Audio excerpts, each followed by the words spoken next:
Every country on Earth is in debt. The United States alone owes more than $38 trillion, the largest debt in its history. The European Union carries around 14 trillion. Japan is close to 9 trillion. Even countries rich in oil, like Saudi Arabia, or export giants like Germany and China, all carry massive obligations. So here's the strange question. If everyone owes money, who is actually owed?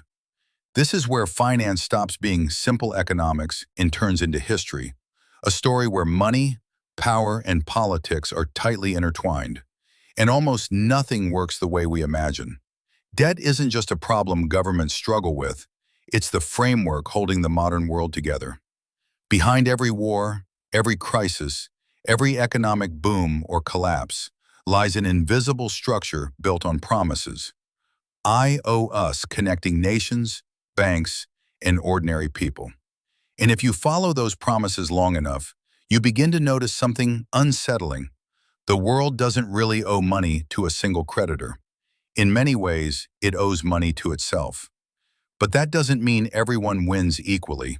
Today, global debt has climbed beyond $315 trillion, nearly 3 times the size of the entire world economy.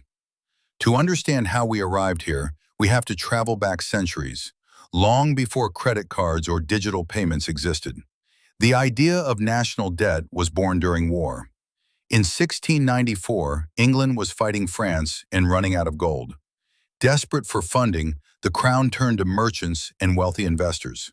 In exchange for steady interest payments funded by future taxes, they agreed to finance the government. To manage this system, the Bank of England was created. It changed everything.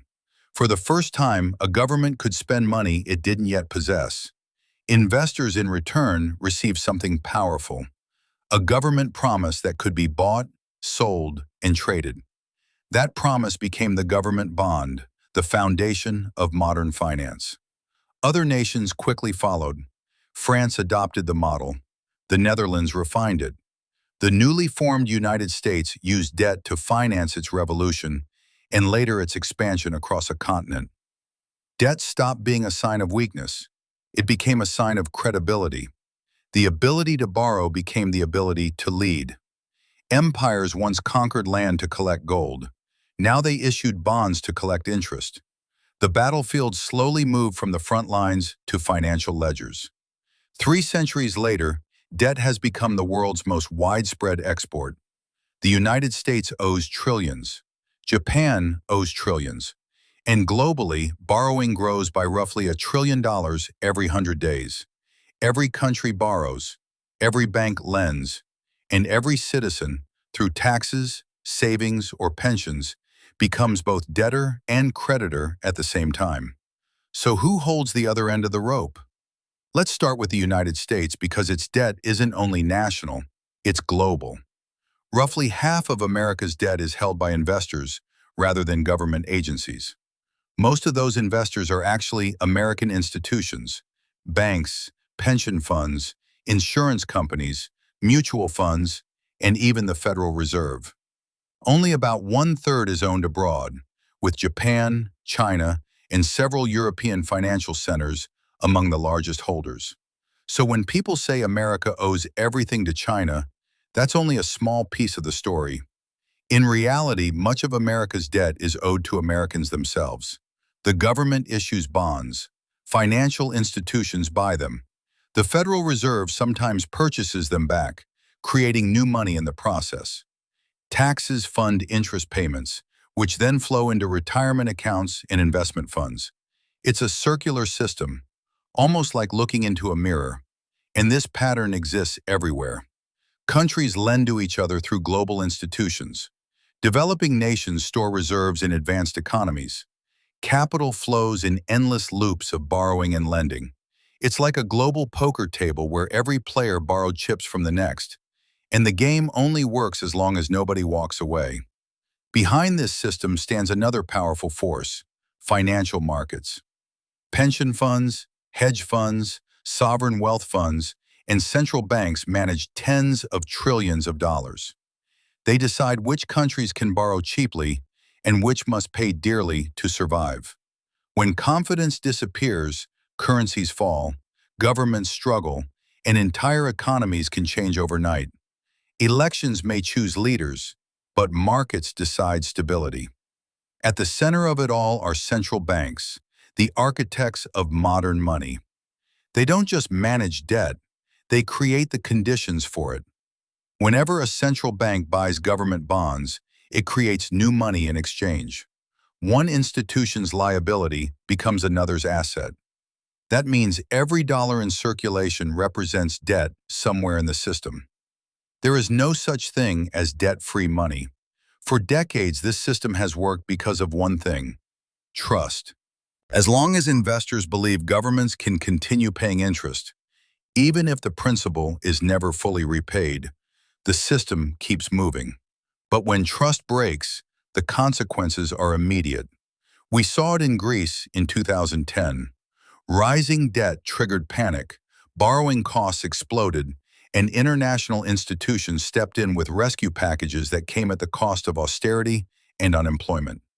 Argentina faced repeated defaults. Sri Lanka experienced shortages and political turmoil when foreign currency ran dry. When crises hit, creditors suddenly become visible. And yet, after every collapse, the same system returns. Old debts are restructured, new loans replace old ones. The machine resets. Because modern sovereign debt was never designed to disappear, it was designed to continue. Governments don't eliminate debt, they refinance it, issuing new bonds to replace old ones. Interest becomes the true price of stability. The global economy depends on this cycle, like a shark that must keep swimming to survive. Investors aren't waiting to be repaid in full, they're waiting for renewal. Government bonds are considered the safest assets in the world. Banks rely on them. Pension funds depend on them. Central banks treat them almost like money itself. If major governments suddenly paid off all their debt, the financial system would lose its most trusted foundation. The money supply would shrink, markets would freeze, and deflation could spread across the world. So instead of ending debt, governments maintain it, carefully and continuously.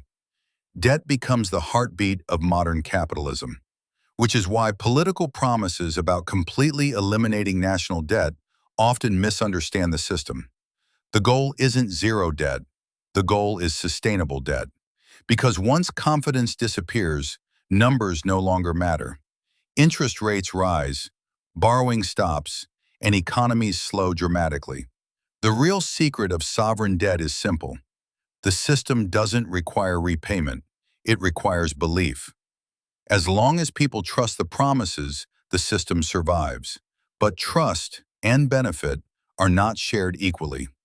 Interest payments tend to flow upward, from taxpayers toward institutions and investors who hold financial assets. Debt connects countries, but it also redistributes wealth within them. Creditors and debtors are not enemies. They are parts of the same engine.